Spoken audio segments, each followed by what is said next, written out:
Hey, Shalom. All praise, honor, and glory to Yahweh Bashem Yahushua. That belongs to the Apostle Nelson Great Millstone. Peace and blessing to y'all. Can pushing this truth throughout the four winds. Just doing some heavy thinking, man, meditating, and just came up with this through the Spirit. I hope it's edifying. We are living miracles, man. And the thing that makes it so true and so miraculous about the men of Yahweh Bashem Yahushua is that he knew the beginning from the end. You know, he knew the beginning from the end, and he had set, set at the ending who would make it. You look at the world we're in, 7.7 billion people, and you have men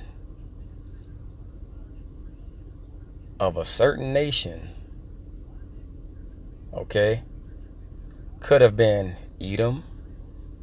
We could have been Ammon, Moab, Ham. But all the people in this world, on this planet, the Lord had 144,000 men from Jump Street set up to make it throughout all these captivities. When you think about that, man, all the way to the end. And he set these men up. And these men will be responsible for doing his will. Through his Spirit, doing his will. And responsible for being a light, okay, a guide to other Israelites. And not only that, when these men get into this kingdom, they're going to be responsible for bringing all of those people back again. You have to be special, man. You have to be a special person for the Lord to have sat down and said, this is going to be one of those few. And what makes it even more miraculous is that the whole entire planet, everyone on this earth, thinks that their God has it. Everybody, no matter what religion you go in, they think that they find some place in these scriptures to where they're going to be saved and they're going to be set in a higher position of rulership, because that's what the kingdom is all about. Okay? Everybody. But the Lord had 144,000 men. Man, you think about that, bro. That's nothing short of a miracle.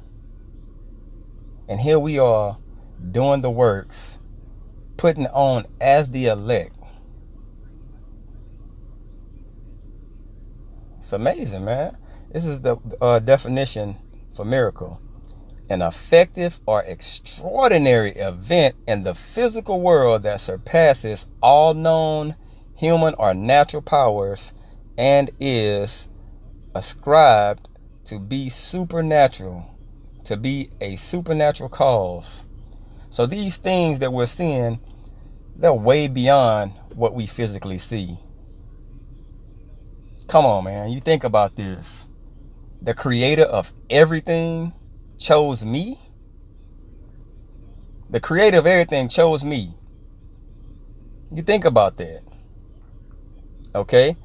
The second verse, it says, such an effect or even event manifesting or considering as a work of God. We were manifested. We were being made known that we're the chosen. Okay? Manifesting, to be made known. John 6:63. The Spirit, that's what quickeneth. That's what makes known, and that's what is made manifest. Okay? That's everything being brought to life. And that's what we are right now, brought to life. Okay? This is another definition for miracle out of Hebrew. It says wonder, sign, miracle, portent. A wonder as a special display of the Most High's power. Sign, token, a future event.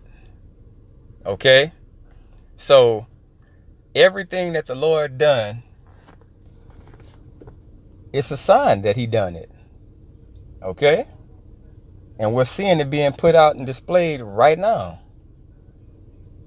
Okay? This is Jeremiah 1:5. It says, before I formed thee in the belly, I knew thee. And before thou camest forth out of the womb, I sanctified thee and ordained thee prophet unto the nations. Okay? So before anything even existed, these men were set forth in the spirit, okay, to live out through all these captivities, all the way to make it to the end, all the way to the very end, and it's going to be made known. But we're seeing all these men being brought forth right now. Okay? This is Ephesians chapter 1. According as he hath chosen us in him before the foundation of the world. Chosen. That's why it's miraculous. Because these things were set aside before anything. That's a miracle. Okay? These things were set aside before anything. It says that we should be holy and without blame before him in love. He put his spirit on us way before anything. Okay?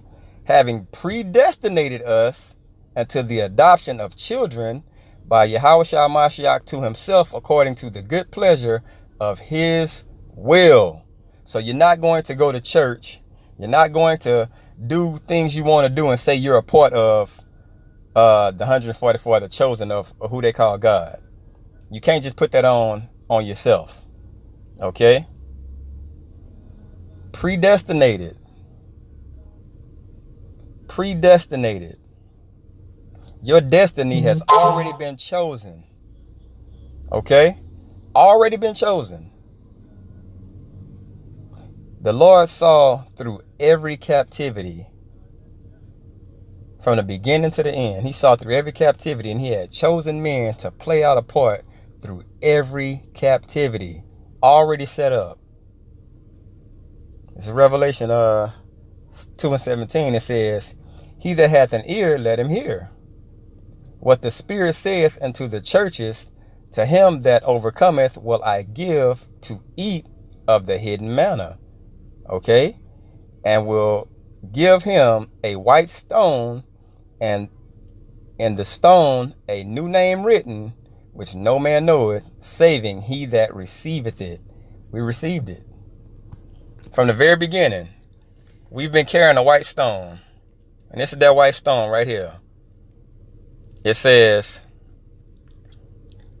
in the ancient courts of justice, the accused were condemned by black pebbles and the acquitted by white. So we received, in so many words, we received a white stone in the very beginning, before anything existed, to be acquitted. Now you tell me that's not miraculous.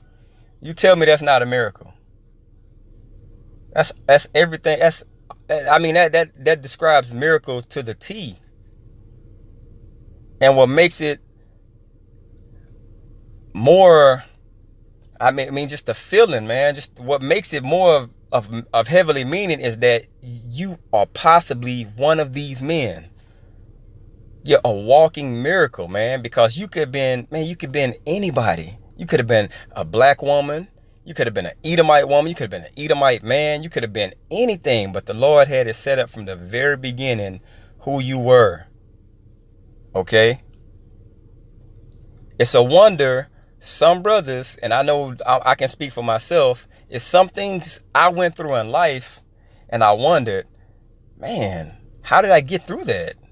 I'm talking about things that some things could have even landed me in jail. Like, how did I get through that? You know? But that white stone was given. It's Ecclesiastes 1:11. It says, there is no remembrance of former things, neither shall there be any remembrance of things that are to come with those that shall come after. Because if we could remember holding that white stone throughout every captivity and every generation that we came through, if we could remember that, then we would need no faith then. Okay? That wouldn't really be a miracle if we could remember who we were. All right? So these are miraculous things, man. This is 1 Timothy 1:12. It says, and I think this is Paul. And I thank Yahweh Shai, our Lord, who hath enabled me for that he counted me faithful, putting me into the ministry, who was before a blasphemer and a persecutor and injurious, but I obtained mercy because I did it ignorantly in unbelief. That's all the men of Yahweh Shem Yahshai story. He drug us and had us go through things not knowing. Okay? Paul just said I was a blasphemer. Israelites, man, y'all lying. Persecutor and injurious. That means it was physical. It got physical. Okay? This is Revelation 5 and 9. It says, and they sung a new song, saying, thou art worthy to take the book and to open the seals thereof, for thou wast slain and hast redeemed us to the Most High by the blood out of every kindred and tongue and people and nation, and has made us unto our power kings and priests, and we shall reign on the earth. That's a miracle. To be kings and priests, to basically have gone from slavery under everyone in this place to ruling this entire place. Okay? But that's a miracle to have had all that and basically started from scratch. But through all that scratch, we were chosen from the very beginning. Hope this is edifying. I want to give all praise, honor, and glory to Yahweh by Shem Yahshai. Double honors to the apostle Nels Great Millstone. Peace and blessing to y'all, pushing this truth throughout the four winds. Shalom.